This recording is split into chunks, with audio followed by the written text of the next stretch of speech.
મેં છે ને 1 તારીખે જીએડી ડિપાર્ટમેન્ટમાં રાજીનામું મારું ઇન્વર્ટ કરાવેલું છે. એટલે કમિશનર સાહેબને કદાચ વચ્ચે રજા આવી ગઈ એટલે કદાચ આજે એમના વંચાણે જશે. અને રાજીનામું આપવાનું કારણ મેઇન તો મને પોતાને તબિયત સારી નથી રહેતી. મને બીપી, ડાયાબિટીસ, કોલેસ્ટ્રોલ એવું બધું થોડું આવી ગયું છે. બીજું મારા ફાધર હમણાં એક્સપાયર થઈ ગયા. 15-17 દિવસ જેવું થયું છે. એટલે ઘરે મમ્મીની તબિયત પણ સારી નથી રહેતી. અને મારો સન છે એ પણ અત્યારે 10મા ધોરણમાં ભણે છે.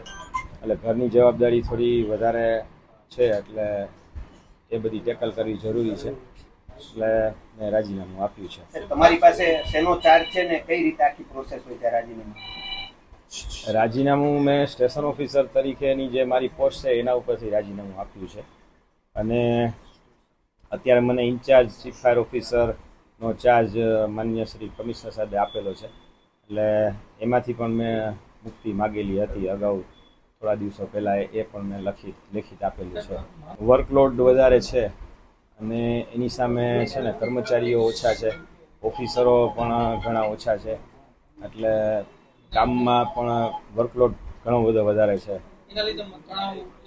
તણાવ તો બધા અમારા જેટલા કર્મચારીઓ નોકરી કરે છે એને થોડોક તણાવ તો રહે જ છે, કારણ કે વર્કલોડ બહુ જ છે. રાજકોટની અંદર જોઈએ તો રાજકોટમાં હાલ કેટલા ફાયર સ્ટેશન છે ને કેટલા હોવા જોઈએ વર્કલોડની વાત છે તો આને લઈ ફાયર સ્ટેશન અત્યારે હાલમાં આપણા રાજકોટ મહાનગરપાલિકાના 7 ફાયર